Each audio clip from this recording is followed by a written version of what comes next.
Bhandir one है जो ब्रज 84 कोष के 12 प्रमुख वन हैं, उनमें इसका 9वां स्थान है। जैसे मधुवन है, बवलावन है, भद्रवन है, बेलवन है, महावन है, वृंदावन है, लोहवन है, भांडीर वन है, काम्य वन है। ये 12 वन हैं, 12 प्रमुख वन, जिसमें 84 कोष पूरा डिवाइड है 7-7 कोष में। उसमें से भांडीर वन का 9वां स्थान है। इस स्थान का नाम भांडीर वन एक ऋषि के नाम से पड़ा है। एक ऋषि यहाँ तपस्या करते थे और मिट्टी की भांडी होती है, उसमें भिक्षा करने जाते थे। तो लोग बोलते थे भांडी वाले बाबा भिक्षा करने के लिए आए हैं, तो लोग उनको भांडीर मुनि कहने लगे भांडी की वजह से। तो उनके नाम की वजह से इस वन को भांडीर वन कहते हैं। यहाँ वैसे कई लीलाएं हुई हैं, लेकिन मुख्य तौर पे यहाँ एक बच्चासुर नाम के राक्षस का वध भगवान ने कर दिया, जो गाय के बछड़े के रूप में आया था।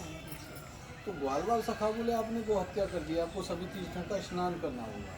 तो सामने देखो, सामने उधर एक कुआं है, उस कुएं को भगवान ने बेड़ू से प्रकट किया, इसको बेड़ू को बोलते हैं। उसमें सभी तीर्थों को आह्वान किया, सभी तीर्थों ने जल दिया, उससे स्नान करके भगवान ने अपने गोहत्या के अपराध से मुक्ति पाई। जब सोमवार की अमावस्या होती है, सोमवार की अमावस्या, तो उस कुएं पे मेला लगता है। जिन माता बहनों को संतान नहीं होती तो वो वहाँ स्नान करें तो उन्हें संतान की प्राप्ति होती है। यहाँ की सबसे मुख्य लीला श्री राधा कृष्ण के विवाह की लीला। यहाँ राधा कृष्ण का गुप्त लगन ब्रह्मा जी ने कराया। ब्रह्मा जी ने ही राधा रानी का कन्यादान किया है। उसके पीछे कारण ये है, ब्रह्मा जी ने एक वरदान मांगा था, मुझे श्री जी के चरणों के दर्शन करने, यानी राधा रानी के चरणों के दर्शन करने। तो भगवान बोले कि जब उपरयुक्त समय होगा तब आपका मनोरथ पूर्ण होगा। तो यहाँ एक दिन नंद बाबा गाय चराने के लिए कान्हा जी को लेकर आए इस वन में। कभी आंधी बारिश तूफान आने लगा, कान्हा जी छोटे थे, उनके मतलब बाल स्वरूप में। तो नंद बाबा घबरा गए, कान्हा जी को कहाँ छिपाएं। कभी वहाँ राधा रानी प्रकट हुई, तो नंद बाबा ने कान्हा जी को राधा रानी को दिया, आप इन्हें ले जाइए। वैसे तो मुझे पता है आप दोनों एक ही हो, आप दोनों का विवाह इस वन में होना है, ऐसा मेरा कुलगुरु गर्ग मुनि ने कान्हा जी के नामकरण संस्कार किया। तो राधा रानी कान्हा जी को अपनी गोद में लेकर के भांडीर वन में आए, गुप्त जगह पर, और वहाँ एक मंडप प्रकट हुआ। तो सही मंडप प्रकट हुआ जो सहस्रों खम्भों से निर्मित, स्वर्ण निर्मित एक मंडप, सोने का, स्वर्ण मीन्स सोने का मंडप। उस मंडप में दोनों विराजमान हुए। ब्रह्मा जी आए, उन्होंने राधा रानी के चरणों के दर्शन किए, वेदी बनाई, दोनों को बिठाया और उनका विवाह का जो मंत्र है वो बोलने लगे। जब मंत्रोच्चार कर रहे थे उसकी ध्वनि गूंजने लगी, जिसको देखकर सुनकर सभी देवता आए उस मंडप में भगवान जी का पुष्प वर्षा की। तो विवाह में जो रीति रिवाज हुए, गठबंधन, हवन फेरे, वो सारी हुई। एक रीति होती है ना, लड़का लड़की की मांग करता है, तो कान्हा जी ने राधा रानी की यहाँ मांग रही। इस तरीके से विवाह संपन्न हुआ। तो यहाँ का जो पुराना मंदिर है भांडीर वन बिहारी जी, जो कुआं है, कुआं के उल्टे यानी बाजू में लेफ्ट हैंड पे एक मंदिर है भांडीर बिहारी, जो काफ़ी पुराना है। उस मंदिर में जो विग्रह हैं वो भांडीर बिहारी का जो कान्हा जी हैं, कान्हा जी राधा रानी की मांग भरते हुए दर्शन देखा होगा आपने, पहले नहीं देखा तो अभी देखना। मांग भरते हुए क्यों है? क्योंकि राधा रानी की यहाँ कान्हा जी ने मांग भरी थी, इसीलिए वहाँ मांग भरता हुआ दर्शन है। इधर एक बटना झाड़ है, भांडीर बट वृक्षना, जैसे कुआ के इस साइड में भांडीर बिहारी, इस साइड में भांडीर बटना झाड़, वहाँ दाऊ जी का मंदिर है। और जैसे और भी कई मंदिर हैं छोटे छोटे। दाऊ जी ने यहाँ प्रलंबासुर का वध किया है, जिसका वर्णन भागवत जी में है। भागवत जी के 16वें अध्याय में आता है कि भांडीर वन में प्रलंब नाम के राक्षस का वध बलराम जी ने किया था। ये तो यहाँ की ठाकुर जी की कुछ मैंने लीला बताई। महाप्रभु जी जब यहाँ पधारे तो यहाँ जो मंदिर था, बड़ा वाला मंदिर, उसकी जो देख रेख करते थे उनका नाम था व्यास तीर्थ जी महाराज।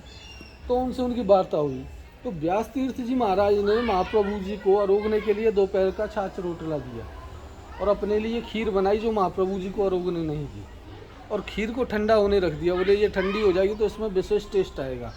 लेकिन जब व्यास तीर्थ जी ठंडी होने के बाद वो खीर को अरोगने के लिए बैठे तो उसमें चावल की जगह कीड़ा हो गया। तो व्यास तीर्थ जी बोले कि ये जादूगर है, यानी महाप्रभु जी के बारे में उन्होंने ऐसा सोचा कि ये जादूगर है, इसने अपने जादू से इसमें चावल की जगह कीड़ा बना दिया, मैं इसको अपने बस में करता हूँ, प्रलोभन देता हूँ। यानी प्रलोभन देकर मैं अपने इसको अपने बस में कर लूँगा और फिर अपना मनचाहा कार्य इससे कराऊंगा, क्योंकि ये जादूगर है, फिर मेरे बस में हो जाएगा तो मेरे सारे कार्य बना देगा, मेरे सारे कार्य कर देगा। तो यहाँ महाप्रभु जी को व्यास तीर्थ जी ने प्रलोभन क्या दिया कि ये जो मंदिर है ये मोटा मंदिर है, ये यहाँ बड़े बड़े राजा महाराजा शिष्य हैं, आप इस मंदिर की गद्दी अंगीकार कर लो, यहाँ बहुत सारी स्वर्ण मुद्राएं हैं वो आपको मिल जाएंगी। तो महाप्रभु जी प्रलोभन में नहीं आए, वो सब जानते थे, अंतर्यामी थे, उन्होंने उस समय कोई रेस्पॉन्स नहीं किया, कोई जवाब नहीं दिया। लेकिन जब रात्रि हो गई, व्यास तीर्थ जी विश्राम करने गए, तो महाप्रभु जी के 4 दूत, जो गुप्त दूत जो दिखाई नहीं दे रहे थे, अदृश्य थे, उन्होंने व्यास तीर्थ जी को छड़ियों से मार दिया और उन्हें समझाया कि आप क्या समझते हो, आपकी इतनी सामर्थ्य है जो महाप्रभु जी को आप प्रलोभन दे रहे हो, आप जानते नहीं हो ये स्वयं ब्रह्म का अंश है। आप जैसे लोगों की बुद्धि को शुद्ध करने के लिए इन्होंने अवतार लिया है। सुबह होते ही व्यास तीर्थ जी महाराज ने महाप्रभु जी से क्षमा याचना की, उनके पैरों में पड़ गई, चरणों में पड़े, बोले हे प्रभु मैं आपको पहचान नहीं पाया, मुझसे गलती हो गई, मुझे माफ़ करिए। तो महाप्रभु जी दयालु थे, वो सब जानते थे, उन्होंने उनको माफ़ कर दिया। तो उसके बाद व्यास तीर्थ जी ने उनसे ब्रह्म संबंध लिया। आपने जब भी पुष्टि मार्ग के ग्रंथों का अध्ययन करते होंगे, जैसे बड़े बड़े उनके पुष्टि मार्ग के शिष्य हैं, जैसे सूरदास हैं, नाभादास हैं, ऐसे व्यास तीर्थ जी का नाम भी आता है, वो यहीं से थे बांदी से, क्योंकि व्यास तीर्थ जी भी उस समय ज्ञानी थे, लेकिन महाप्रभु जी सर्वज्ञानी थे। ज्ञानी मतलब व्यास तीर्थ जी भी अच्छा खासा ज्ञान रखते थे, लेकिन इतना नहीं, उनको घमंड था, महाप्रभु जी को समझ नहीं पाए। महाप्रभु जी तो स्वयं और बड़े ज्ञानी थे, तो उन्होंने उनका यहाँ घमंड तोड़ा, उनको समझाया, उसके बाद में उनकी बुद्धि शुद्ध हुई। ये इस तरीके से होता। श्री वल्लभाधीश की ये भांडीवन आचार्य श्री अक्षय कुमार महाराज जी राजकोट मथुरा परम पूज्य गोस्वामी 108 रमणेश कुमार जी महाराज के ऊपर ये इसके ऊपर विराज रहे श्री गोपीनाथ प्रभु चरण की जय, गुसाई जी परम दयालु के, श्री वल्लभाधीश की जय।